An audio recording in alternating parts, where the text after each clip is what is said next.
Hello, hello, hello. Facebook, YouTube, Twitter, TikTok, all of those different platforms that I am featured on. Huh, cool. How are you guys? Give me a sec. I am texting my daughter. Sometimes you guys have to create spaces where you can do multiple things and you can multitask and all that good stuff. And that's what I do.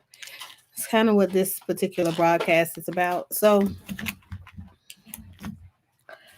okay. I have been getting all of the notifications, all of the emails requesting that I do these particular shows around the popular issues that have been going on here lately, last 3 weeks in the media. And there's been a lot.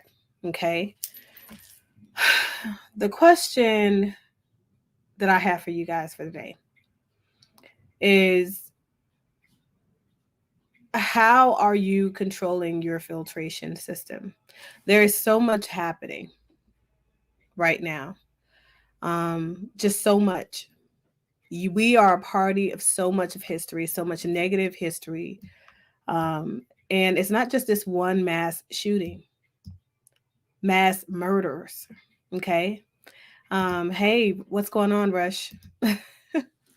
I have not necessarily been ghost, but I have been filtering out what it is that I want to report on, when I want to have these conversations, and the manner in which I want to have these conversations. And I've been doing some really, really deep seated research. So today's conversation is kind of to highlight some of the things that you guys have requested that I cover. But things are still unfolding, right? Um, America has been deemed to be in the middle of a gun violence epidemic. Okay, after the Oxford High School shooting that occurred on yesterday, this marks like the 28th or 29th school shooting in the last year. We have experienced a tremendous amount of people not being able to properly respond to their disgruntled thoughts and emotions towards other people, bullying at school, off campus, online, and all of that stuff. The narrative that continues to be promoted in the media, and this is what I'm seeing. And I don't know if you guys are seeing it. You let me know if you're seeing something different. But the narrative is, and every time it happens, is that if the school shooter was arrested, apprehended, without being shot, without being killed, then that shooter must be a white person.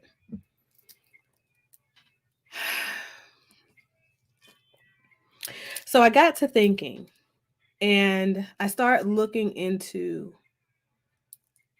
the dynamics of shootings and gun violence and the response, the political response of American constituents, your Senate and House representatives, your council members, those local people that are supposed to be representing the interests of the people, protecting the citizens of America, doing and advocating for programs that support wellness of a said community, right? We elect them in office, and that's what they're supposed to do, right?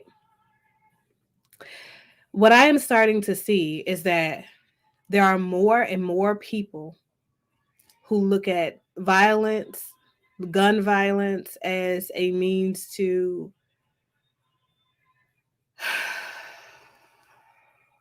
express frustration and discontentment and retaliation for other violent acts that are happening in the community. So when we look at mass shootings, we don't call these things mass shootings because they're not mass shootings. Even though they involve the death of 4 or more people, they're not a mass shooting if it happens within the inner city, right?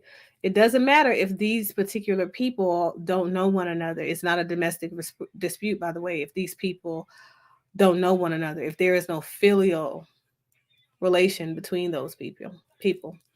We don't call those mass shootings because the definition of mass shooting, according to the media, are instances where four or more people are injured. And it is not a domestic dispute related crime, but it's also not a crime that is tied to other crimes. Gang activity is one of those. Because if it's a drive by in a black community where children are losing their lives and those children are black, where other people are losing their lives and those people are black or white or whatever color, we can say that the offense was committed by a person who is black, but it's a gang related crime, so it's not a mass shooting.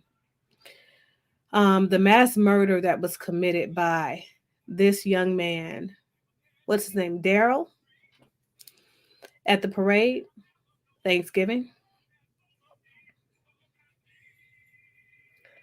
even though he committed vehicular homicide, this is a black man. The school shooting in Texas, that was a black kid. Those people were apprehended and they are black people. And they were not killed as a result of them committing the atrocious crime of murdering other people.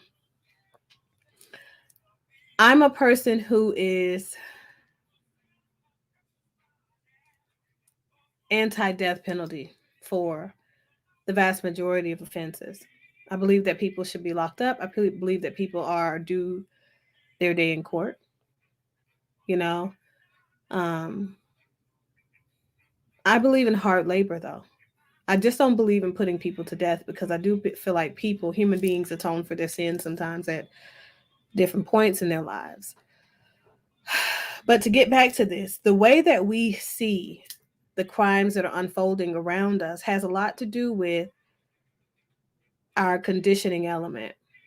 Our conditioning element would be family of origin, environment of origin, our friends, over the course of us developing our personality as we are becoming, right? Becoming teenagers, becoming adults, growing up. And sometimes I feel like that filter, especially in a time like right now, that filter can be very dangerous. We live in a society in America where we want to say that media promotes the division of black and white people, promotes the violent cycle of regard between black and white people.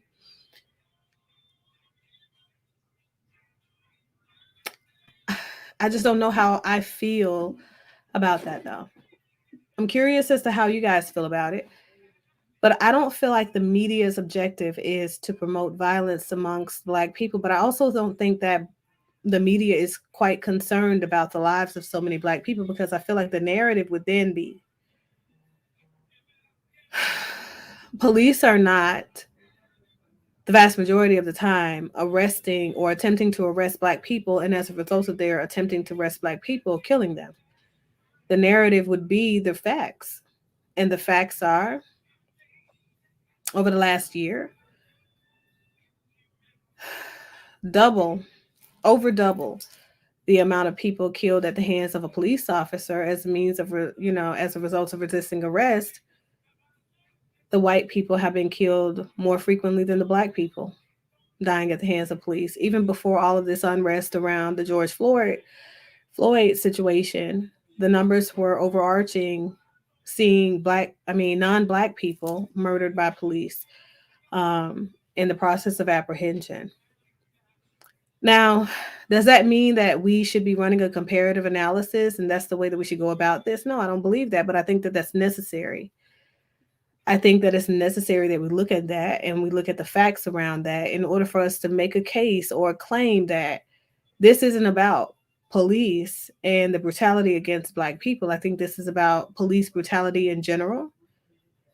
But I also think that the media is doing a gross injustice to the black community by overlooking the fact that we are killing each other at ridiculous numbers.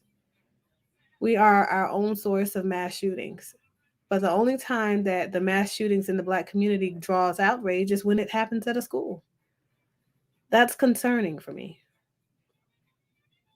The inner city violence numbers don't draw any concern whatsoever. And what I see is that the government's response to that is talks about gun control. But here are my thoughts on that. When did gun laws permit the lawful carry and ownership of weapons to children?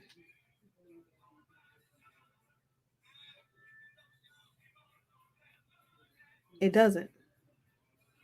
So, how can changing gun laws, restricting access to guns, how can that mitigate the issue that we have in front of us? I think nobody's having the real conversation about the importance of psychosocial conditioning. We need to be there for our young people. We need to condition our children properly, and we need to allow our children to see life through the lens in which is authentic. In life, there are people of a lot of diverse cultures and backgrounds. Even within a background where we're looking at just the color of people's skin, there's a tremendous amount of diversity within our subcultures. And we need to welcome that differentiation. But we also need to welcome more adequate means of coping with distress and arguing and having conversations with people, learning about people, being curious about people. And I think more importantly, we need to welcome and honor the benefits of preference.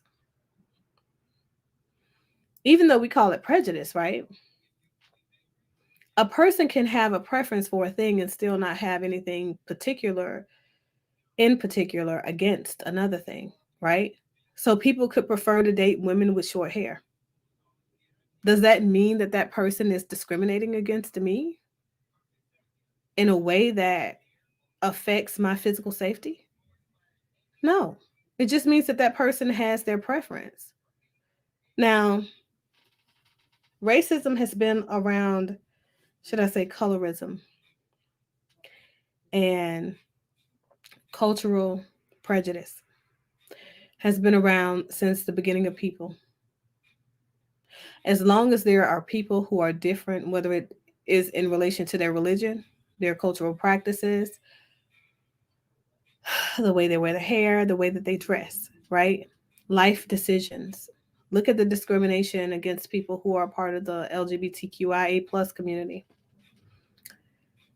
As long as people are different than we are, as long as people see life differently than we see life, there will be discriminatory practices. There will be people who do not agree with the way other people live. And as a result of their disagreeing, people will divest from those communities. Divesting from those communities don't mean that we have to harm those people. It doesn't mean that we have to identify that there is a issue with our preferences. We have to respect the fact that everybody has a right to look at life through the lens that they look at it through, and to move through life in a way they see befitting for themselves and the systems that they're connected to. We don't have to be all the same. If we are going to respond appropriately to the vast majority of the traumas that we see in the public right now, we have got to call a thing a thing. The gun violence in America, this shooting in Michigan, the shooting in Texas, if we went all the way back to the Columbine High School shooting, what it says is that children are now under so much direct pressure and stress, and parents are out of the home so much more frequently that nobody is taking accountability for the proper psychosocial development of these kids. There are too many children enrolled in school. To me, that's the biggest problem. And there are not enough counselors in the school to make sure that whatever is being dropped at home, when we think about them dropping the ball, right, as parents, whatever balls are being dropped at the home, there aren't enough counseling professionals and admin staff at the school to even pick that up appropriately. That's the real problem. because it does take a system to adequately raise and cultivate and shape the great minds that will run this world. It's a known fact. So if the ball is dropped, there has to be adequate provisions in the school system to pick it up and cultivate and shape where that child has not been cultivated and shaped properly at home or in their environment. And so I think that's the first thing. I think that we need to recognize that children are people. So they have feelings, they have emotions that need to be regulated. They need to recognize that the emotions and the feelings and the thoughts and reflections that they have on a day to day are valid, but they're only valid from which the lens that they view life. And so if there is something with the lens that they're viewing life through, if these kids are being conditioned to think that they are less than adequate or they are inferior to another group of children, or historically they have been inferior just simply based off of their race, what happens is a sense of entitlement is now ingrained in those children because they feel like, due to the trauma of their past ancestors, someone has to pay. And that someone would be the ancestors of the people who oppressed their people. But those people aren't here anymore. We have to have a real conversation about why it is that so many mass shootings are continuing to happen. So many mass murders are continuing to happen. And we have to have a conversation about why it is that we're looking to blame people other than Black people. We're looking for a reason to say this is not a Black issue. It is something that is limited to another group of people. We need to find out why it is that it's more beneficial for the media to push an agenda and say that there are white people in the world against Black people, and as a result, Black people are not able to survive and thrive in this world. The justice system is not for them because they're subhuman. We need to be having these conversations. We need to be figuring out why it is that with all of the death and carnage on the screen, with all of this stuff happening, why are we responding with, well, if that person was arrested, it must have been a white person, instead of, this is a sad day in America, because not only have children lost their lives, but you still have another 8 people that are in critical condition, 6 people in critical condition, more people are dying. And this is a terrible thing. And we need to fix this. This is an American issue. How do we respond? It happened in high school. A teenager, I think the teenager that's 15 years old, correct me if I'm wrong, but there is a 14 or 15-year-old child that is in custody right now in connection with the shooting. So let's say this child committed the crime. Restricting access to weapons in our legal system is not going to fix the problem. Why is that the narrative that is promoted?